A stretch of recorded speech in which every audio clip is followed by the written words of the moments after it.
my name is Dave Garraway, and I'm here, and gladly so, to tell you that television is ready for you. Fun and the excitement of all the world that it brings into your living room. Let me show you a few of the many things and places and people that race through the tubes and the wires and end up before your very eyes every time you reach out and just turn the little knob of your TV set on. While television has provided a comfortable home for the middle class for over 50 years, many of its most memorable characters have been working class. Though producers insist that television is meant to entertain and not to educate, blue-collar shows have undeniably played a pivotal role in shaping our perceptions of working-class people. But because we see television as just entertainment, we readily disregard its impact on our thinking. It's precisely because we believe television is merely entertainment that we need to take its image of the working class seriously.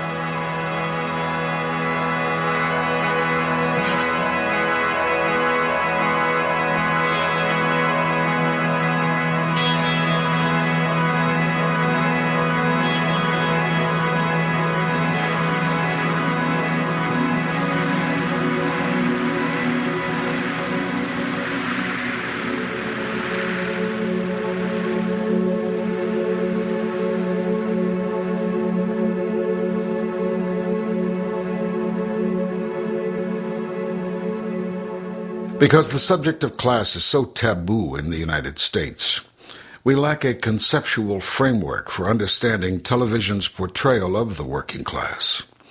Having a basic definition of class will not only give us insight into why people occupy their class positions, it will also enable us to make sense of TV's representations and their broader social implications. There are no absolutely fixed mathematical definitions of social class. I mean, partly it's something based on income, right? And we can just slice people up that way. But I think we usually recognize that there's another dimension too, which depends on your occupation, on your lifestyle, on your expectations, your education. Class is experienced in three separate but interconnected ways. There's economic class, political class, and cultural class. Economic class is your income and the amount of wealth that you've accumulated. Political class is the power that you have to influence the larger public political process. And cultural class pertains more to education, tastes, lifestyle, what we call cultural capital. Now, while the economic, the political, and the cultural are always in flux, so is the definition of class, and especially in this post-industrial society. Capitalism is not the same as it was 50, 60 years ago. And so if you think about what the working class is today, service industry, nurses, physical plant workers, workers at universities who clean up. This is what the working class looks like. You'll always have a working class as long as there's capitalism. The sort of classic white, male, urban, industrial proletariat, that model of class, of working class, is one that runs right up against what I'm calling the new realities of class in the United States. And those realities are often female. They're often immigrant. Turns out that in the United States, about 62% of the labor force are working class people. That is, people who go to work, they do their jobs, they go home, they go to another job, but they don't have a lot of control or authority over their work. These are people who are blue collar, white collar, pink collar.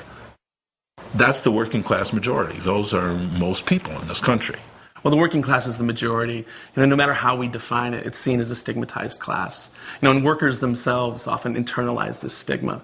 They may see themselves as working men and women, working families, but they reject the label working class. And as a result, they often don't have a sense of class solidarity or class consciousness. Class consciousness is not about statistics.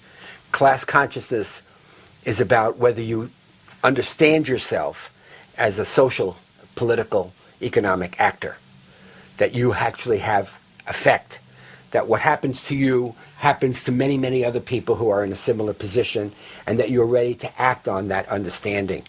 Class politics is based on the idea that people share a common experience as working people, as oppressed class. The fact is they don't share a common experience. Black workers and other workers of color tend to have the worst jobs, lower pay for the same work, sometimes the more dangerous jobs, higher unemployment rates. And it's not because they're just part of the working class. It's because of the way in which the working class is racially segmented. You know, and the same thing with gender. I think we need to open all of this up and to try to have a conversation about the new faces of class and the new complexities between class and race and gender in the United States.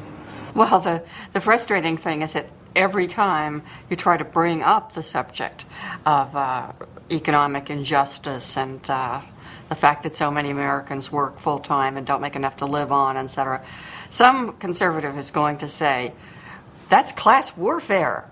And you can't say that. The Bush campaign blasted Gore's new populist approach. So that rather than relying upon a positive agenda, they're going to rely on a divisive class warfare tone. Some would like to turn this into class warfare. That's not how I think.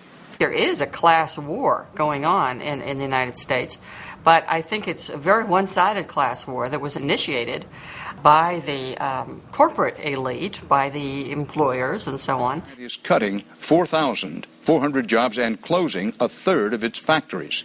Class in this country has become kind of a dirty word. We don't talk about class, except that everybody's the middle class or it's a classless society, or we don't have to worry about class. But to really talk about the working class and the capitalist class is something that is outside of polite company, really, in the popular press and the media.